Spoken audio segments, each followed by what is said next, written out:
Hello everyone and welcome to another episode of A Lawyer Plays. Longest Journey. Yeah, we're doing Longest Journey. It's going. I'm doing this series. I'm making progress. I only got stuck once so far. I'm very proud of myself. I remember getting stuck a lot more in this game, which maybe doesn't bode so well for the future. But yeah, so we've made our way into another world. We are in Arcadia now. A priest talked gibberish at us till we understood the magical language of, was it Allspeak? Allspice? And now we're wandering the city with no apparent goal in mind, learning a little bit about the politics. There's apparently a movement. There's the old school, the priesthood that maintains the balance, and then there's a new movement called the Vanguard that wants to unite the scientific world of Stark, where I come from, and Arcadia, which is, it's suspicious. It's suspicious. Especially since all the weird stuff that's been happening in Stark. I think it may have something to do with that aspiration to meld the two worlds. But anyway, we made our way down to the docks. There didn't seem to be too many other places we could go in the city. And the last episode, we ended outside this ship. And before talking to this fine seaman, we believe he's a seaman who's pining for the sea. So without further ado, we're just gonna pick up, keep going, have a little chat, see what he has to say. Ahoy there, matey! Pardon? Isn't that how you sailors greet each other? No. What do you say then? Usually, hello. And if it's sunny, nice day for it. We might even try a how are you today then, if we're feeling adventurous. But never, ever, ahoy. This is valuable information. Yeah. Aye, matey, that it be. Oh my god. Okay. Why aren't you out at sea? Do you see the sail on that barge over there? Yes. Is it flapping? The wind. What? Is it flapping? Is the sail flapping in the wind? I actually can't see the sail. No. And why is that then? Because it's not windy? Exactly. Well, can't you just use oars or something? Oh, what an excellent idea. Now, why didn't we think of that? Of course. Oars! By Jaw's stunted left arm, that's it. Why have we been moored to the dock for a month with our merchandise dropping in value when we could have just rowed our way to Gien? Are you being sarcastic? Sarcastic? Me? What in Jaw's name makes you think that? I like this guy. I don't understand in a world of magic why they couldn't work the way around this. Can't magic do things like, you know, to take care of problems like this? How long's it been since the last wind? Near a month. Ever since that accursed alchemist put some kind of spell on the wind. There we go. The Mojal be cursed if I know why. But it's a bloody catastrophe. Alchemist. I've sent some good people of mine up north to deal with him. But not one has returned. Now the Areed High Council speak of sending an entire army platoon to sort him out. But I'm afraid that just might piss him off. Who's this alchemist who cast a spell on the wind? I believe his name is Clax. Roper Clax. Lives in a bloody rock somewhere up north, beyond Riverwood. Thanks for the chat. Aye. Well, this bears some investigation. Now, I do not believe... It's a small ship. It is a small ship. Okay. I don't believe there's anything else to look at here. But now we got another lead. There's this alchemist named... and, he's done something to the wind. Oh, wait, who's this guy? Old sailor. The old man and the, ocean? The sea. Looks like a lifetime at sea has left its tracks on him. And it be looking like a lifetime of shooting your mouth off be taking its toll on you. I like this. I like the people in this world already. Ooh, a chest. It's a quaint, old-fashioned treasure chest. I wonder if there's anything exciting inside it, like doubloons or whatever they're called. It's gotta be doubloons. Of course. See what this guy's all about. Hey, buddy. Hello, old man. I got me no treasure, and I got me no map of no buried treasure. I just be an old sailor with no ship, so leave us be. Oh, rather morose. That it? Yeah. Now I can still talk to him. What are you doing? Mending nets, of course. What it look like I be doing? I'm not well versed in maritime customs. Mar what? Yas mean sea life, dear not. The smell of the salty sea, the lapping of waves on your ship, the spray of cold water on your face, plump maidens in every part. I tell yous, I be having stories about the sea. Yeah, that sounds like the life for me. Care to share some of your maritime stories with me? Mar what? Tales of the sea, right? Sure, sweetie, I be happy to. Now, what stories be I wanted to hear, then? Yeah, let's tell a tale of your exciting adventures. Any tale of your exciting adventures will do. I be having plenty of tales to tell. There be the tale of me adventures in the Baksheevan Empire, if you'd be interested. It'd be a tale of grand romance, just up your alley, be sure of it. All right, I'm settling in. Sure, that sounds like a fine story. Aye.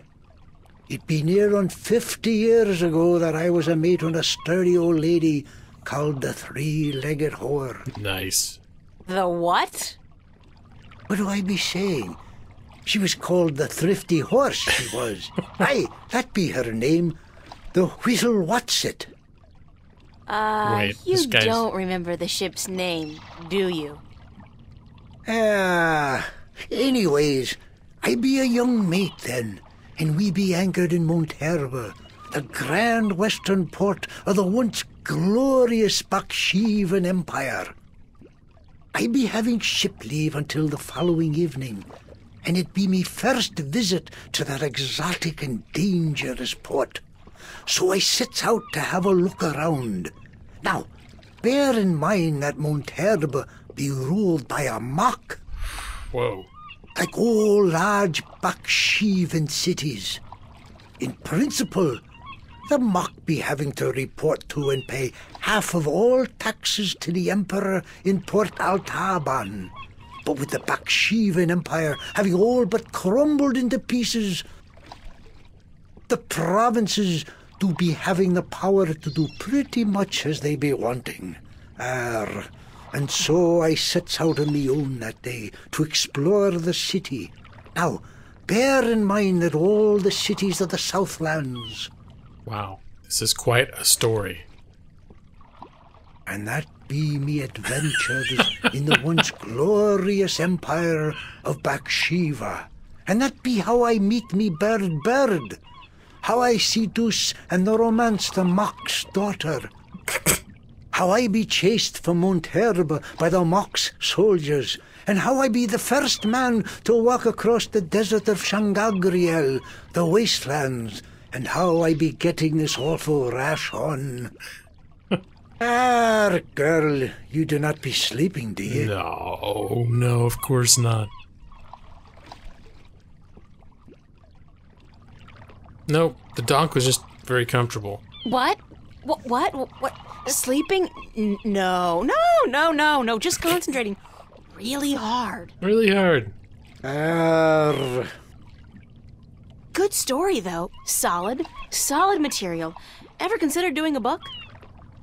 Aye, but the agents in Marcuria be bloodthirsty vampires with no thought but to milk your life's blood. Oh, so they take an outrageous commission then? No. They actually be bloodthirsty vampires with a penchant for biting your neck when you ain't be looking. Yeah, literal vampires, yeah. Not just shrewd businessmen, although maybe they're that as well. But I don't think that's what he was trying to communicate. Here's some more maritime stories. Oh my lord. Wait, hold on a sec. Just realized that I didn't check my, I've been trying to make a point. Oh, you gotta be shitting me. Okay, no, I think we're good. Okay. Just checking because I've noticed. Okay, we're good. I'd noticed on occasion this this microphone resets its recording volume, which is a problem. All right. Well, I'm just curious to see what happens if I say I want to hear more. I'd love to hear some more maritime stories. Sure, sweetie, I'd be happy to. What story you be wanting to hear now? Any tale of your exciting adventures will do. Some trepidation. You want more? Damn be me wooden left ankle. I be having a great old tale to tell yous about how I be coming to have me wooden pecker. It all began... You know what? On second thought, forget about it. It would have been hard to fall asleep during that one, though. Okay, what's in the chest? What have you got in that chest? He's just sitting on it, I bet. What chest? Oh, no. The one you're sitting on. Oh, that be no chest, girl. That be me stool. Aye, me stool, carved into the uncanny likeness of a chest. But what's in it? No priceless treasure, that be for sure. Nothing at all. It be empty. Is it, though? Oh, really? No, really. What's in the chest? Oh, live snakes. Aye, snakes that'll bite your face off before you have time to jump. Better leave them be, then. I think there's something in there. I'm still curious about that chest. Right. I be telling yous, curse the balance, girl. You never give up, do you? I be having no real treasure in here, like I told ye. But it be where I keep me personal articles and things I be picking up now and then on me travels. And me bed, it's where I be keeping me bed before I be losing him. I be a stupid old man. He be my best friend. I ain't nobody else around to talk to, you see, on account of him being a talking bird. Is that the one the merchant had? What happened to your talking bird? I Cups game. be cheated out of him. Aye, that cups handler on the marketplace be cheating me in a full game of cups, and I be having to give me bird up to try to win me money back. Mm-hmm. And what happened? He be taking me bird when I be choosing the wrong cup. Aye, my best friend taken from me. Cursed be the balance. I be all lonesome now. The worst part is that me bird is now a prize to be won. A prize in the cups game. Beat the handler thrice and you win a prize of your choice, me poor bird. What's your bird's name? Bird. Oh. That's good. Bird. Okay. I don't think we're gonna get any more maritime stories out of him. I'd better get going. Yous young'uns be always running round. Everything be so important. He's been having no time to sit down and take a breath. I took a nap. Go. Be not wasting your time here with me. Took a nap when he was telling his story. Got time for that. Alright, we done? Let me see. I'm just curious now that do I have... Maybe I offer him some candy. Got some candy, buddy? No. I was curious what I still have here. Push bin. Okay. Well, I think... Is that all we got to do here? Barge. I wouldn't feel too comfortable about sailing anywhere in that. It's like a toy boat for children. It's a lighthouse. The blue fire's burning bright, a safe beacon for weary sailors, and a magnet for flowery prose. Big boat. Okay, we're gonna go back to the pier. Okay, so it looks like we found that was the little... What's the ship? The small pier. Is there more that we can do here? Huh. Maybe we can go back to the stall now that we know... Excuse me, now that we know who the bird belongs to. Maybe talking to the stall dude will do something for us. Deckhands. Docks. Fish merchant. Musical instrument, still not a thing. I don't think. I'm not in the market for an instrument at this particular moment. Alright. Oh, we can go to the gates and the pier now. Okay. Go back to the stalls.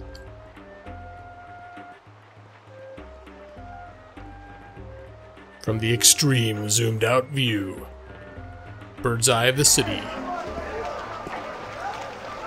It's a talking bird. I want to confront him about this bird.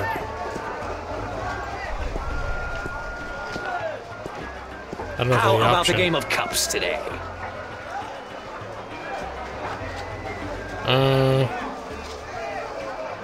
Apparently... I'll say, okay, let's go. Well, what'll happen? Okay, let's go. Just place your bet, investment, on the table and the game will begin. What can I put down? My credit? Can I put down my credit card? My cash card? No. Oh no.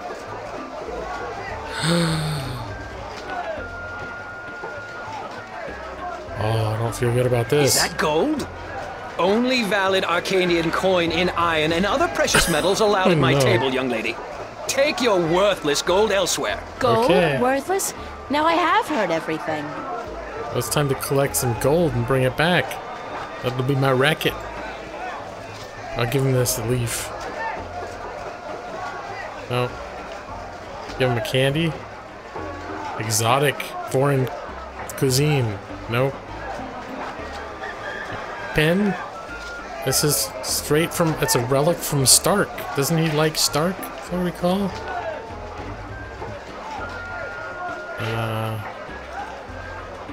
Alright.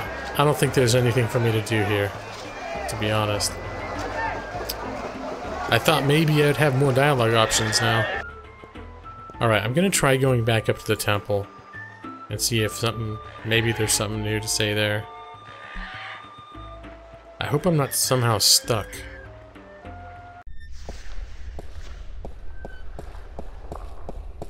Don't want to be stuck.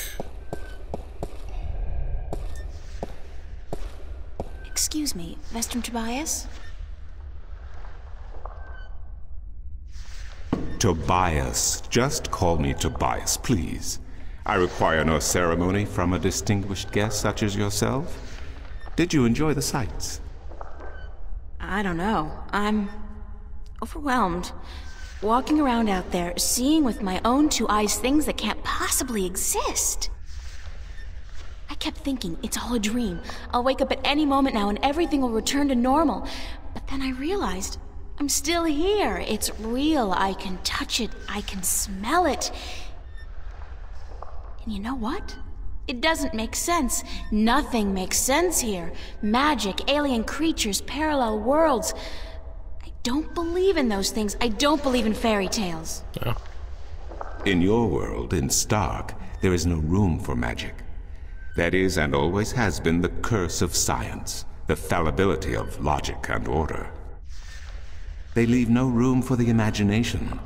If it does not fit into the narrow perception of the laws of nature that your world adheres to, it's a fairy tale. But then, magic has its downsides too. It's unpredictable. It invites chaos.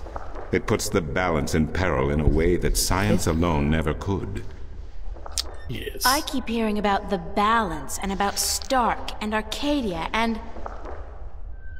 This is probably going to sound strange to you, but I'm clueless. I have no idea what this place is or what I'm doing here or... All I know is that something strange is happening in my world, I guess. I had dreams, and the dreams felt so real, and then things started happening in real life too. Things that couldn't happen, and I think I will begin at the very beginning. I believe that is why you were sent here, to learn, to understand, to see for yourself. Like you said, you cannot believe in this place. Well, you will. After you have learned the truth, you will. Come with me, and I will tell you the story of Earth as your books never have. And when your eyes and ears are open to the truth, perhaps your mind will follow. We can only hope. Come. All right, finally we're getting somewhere. Story time. This is the true story of the balance, as observed by the Sentinel, the Order of the Balance, the Fathers. The Sentinel Minstrom committed this story to the pages of the scriptures and to these temple walls thousands of years ago, so that coming generations could learn and understand their past and their future.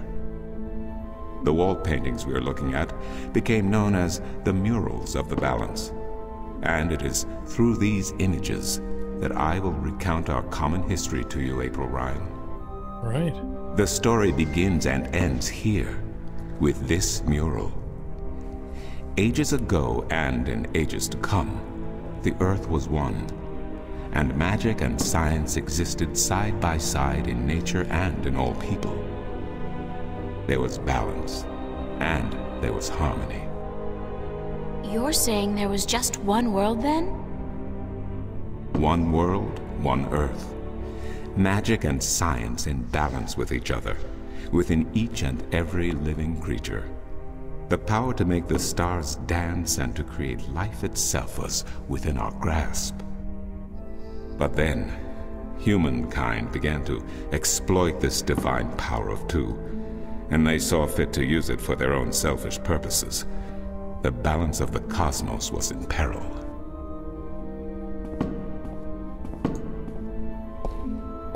Unless something was done, unless man was humbled and learned to fear the power he wrought over cosmos, the twilight of chaos would fall upon Earth. It had happened before, in distant times and on distant worlds, and it would happen again.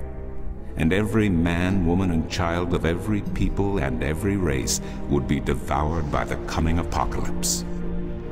We were given a visitation then. The Drag-kin, having lived among us for untold generations, rose to offer their guidance and assistance in preserving the balance on our world. The Drag-kin? Wait, I'm okay. Okay. Don't lag. The Drag? I think I've heard that name before. Dragon. Drag-kin, Draken, dragons, whichever name they go by, they remain the eternal servants and custodians of the balance. There were 4 of them here on Earth, and of the 4, one who would found the Order of the Balance, the Sentinel. The first Minstrom were instructed that magic and science would have to be separated before the balance collapsed and brought untold disaster. Earth would have to be split in 2 equal parts. Arcadia and Stark, magic and science, chaos and order.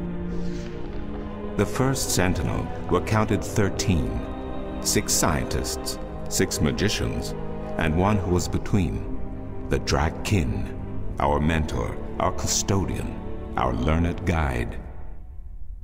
Both magic and science were needed to perform this most difficult of tasks, to split a world in 2, to create 2 worlds from one. Wasn't the use of that kind of power dangerous to the balance? Yes, And so for this purpose, they built a tower to channel their powers and focus them on the divide that they would create. The kin had brought a disk with them, a disk forged in the fire of their world. Placed at the base of the tower and the epicenter of the divide, the disk and the tower would become one, a conduit for the flow of magic and science. At the appointed hour, the 13 came to the tower, and with them a woman whose destiny was decided by the purpose to which she had been born. She would be the first guardian, the human protector of the balance, who would stay in the tower for 1,000 years to watch over the two worlds and to ensure that the flows of magic and science were always equal. And so the ritual began.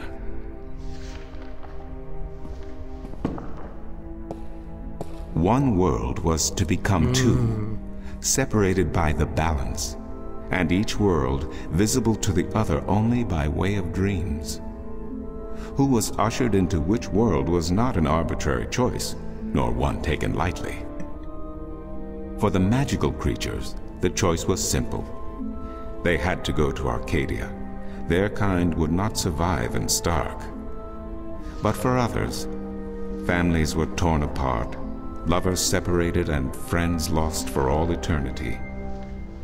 Encircled by the 12 and the one who would be guardian, the disk at the base of the tower began to spin faster and faster as more and more power flowed through it, until it was a blur. Darkness enveloped the tower, but the disk glowed brighter and brighter. Reality turned, and in one moment, a new reality had been created and two new worlds born. In the tower there was silence. The original disk had disappeared, and in its place was a smaller counterpart, a similar yet different disk. Around and outside the tower the world looked different. They were now between Stark and Arcadia, between reality and dream. This was the realm of the balance and of the guardian, and it would be her home for the next 1,000 years. The one who was kin picked up the disk and said, "This disk is a counterpart to the original disk, which has now become this realm, and the key to which has been split and divided in 4. The key is the disk, and the disk is this realm." This mystified the 12, and the one who was kin continued, "Know only this: the Guardian's realm cannot be broken unless the disk is broken. But nor can it be repaired without the disk being repaired. The 4 pieces, that is the key, will be given to the 6 of you who are to be taken to Arcadia for safekeeping. Yet the key will never be complete," he went on, "without the precious stones that adorn each piece. I will keep 1, and my fellow kin the 3 others. Should the day come when this realm must be repaired, or the worlds reunited, and that day will come, you will assemble the disk, and the kin will come together one last time." With that, 6 of the 13 went to Arcadia, and 6 to Stark, and the one who would be guardian ascended to the throne. Witness the mural, where her dreams and hopes, her very soul, were locked away in the disk. In service of the balance, these traits were nothing but barriers. Through new eyes, the imbalance between the worlds was as clear as the stars themselves to the Guardian, and with one thought, she channeled chaos from Arcadia and logic from Stark into the disk, and redistributed the power wherever it was needed. A new era had begun, the era of the Guardian. After they left the tower, 2 of the Drakkin went to Stark, the other 2 to Arcadia. The 6 who came to each world started what is now known as the Sentinel, the Order of the Balance. But while in Arcadia the Sentinel thrived, in Stark they did not. In Stark, the memories of magic and the balance could not survive in the face of the new reality of natural laws, of logic, and of science. And soon, very soon, Arcadia became nothing more than legend, a myth, tales of fairies to recount to impressionable children, and stories to frighten and entertain around a fire. And while dreams still brought sights and sounds of Arcadia to those asleep in Stark, they were discounted as mere dreams and nothing more. So that's it? We forgot about our past and about Arcadia? And that's the way things are? Then what's wrong with that? And why does magic from Arcadia seem to have begun leaking through to Stark? That is another long story. But I can tell that you are tired of stories, and so I shall be brief. As I told you, while in Arcadia, the Sentinel grew in numbers and in strength. In Stark, while flourishing for a brief time, they were soon diminished and powerless. Some of the Stark Sentinel did not take kindly to this, and they berated the Arcadian Sentinel for their politics and teachings. The Stark Sentinel wanted people to work towards reunification, while their brothers did not. So the inevitable soon came to pass, and the Stark Sentinel parted ways with their Arcadian brothers, and named themselves the Vanguard. Ooh. And while at first their philosophy was not so different from ours, over the years it changed radically. The Vanguard wanted the divide torn down, the worlds reunited, and the return to what they called the Glorious Ages, when humankind could control the forces of cosmos. But first they needed their own servant in charge of the balance, their own guardian. Now, every 1,000 years, a new guardian took the place of the old one, because no one can be separated from their souls for any longer than 1,000 years. Okay. Every 1,000 years, a new guardian was born. The balance provided the seed from which a new fruit grew. But now, it has been 200 years since the previous guardian, the 12th guardian, was to be replaced. Oh. Every new child born to the balance has been taken away by the Vanguard, to be studied in an attempt to control them. In every instance so far, they have failed. But the 12th guardian could wait no longer. Only a short time ago, the disk in the tower shattered, and the guardian left his throne. The balance is now untended, and we have yet to find a new guardian. Unless we do so, the Vanguard may get their chance. And they may be able to place their own puppet on the throne, to rule the balance according to their principles. And this we cannot allow. It will mean the end of Stark and Arcadia, and the dawn of an era of chaos. Now do you see? I understand the history. I can even accept it. But I don't understand why I'm here and what Cortez wants with me. The balance is in peril, April. The Guardian has abandoned his tower. He has disappeared, and there is no one to take his place. He must be reinstated to protect the balance until a new Guardian may be found. And what can I do? I'm nobody. I've just been having a lot of bad dreams. You are a strong shifter. I have not seen your like in my lifetime. A shifter? Someone capable of opening doors between worlds. A shift. A portal between the realms of Stark and Arcadia. Are you kidding? I didn't do anything. Cortez was the one who opened the shift. Yeah, and he just was. waved his hands around in the air. I don't think I'd be capable of opening a portal even if I had a magic wand. Only a shifter's own power can allow her to travel. No one else can do this for her. Cortez only channeled your power to aid you. He would not be able to step through this shift himself. Even if that's true, I don't have any control over my talent. Not yet. But in time you will. How else do you intend to travel back to your world? Brian God, I hadn't Westerhouse? even thought about that yet. Can you help me? I'm afraid not. Even if I could shift, I would not be able to channel through you like Cortez did. So, I'm on my own? If you have any questions, I will do my best to answer them. But aside from that, yes. Yes, you are. That's so not cool. No, it has been unseasonably warm. If you don't mind, I will return to my studies now. Thank you for listening to an old man and his long stories. No, thank you. It's starting to make a little bit of sense now. That is good news. Come see me again if you have any more questions. Well, we will be talking to him soon. Gotta get out of this though. Holy crap.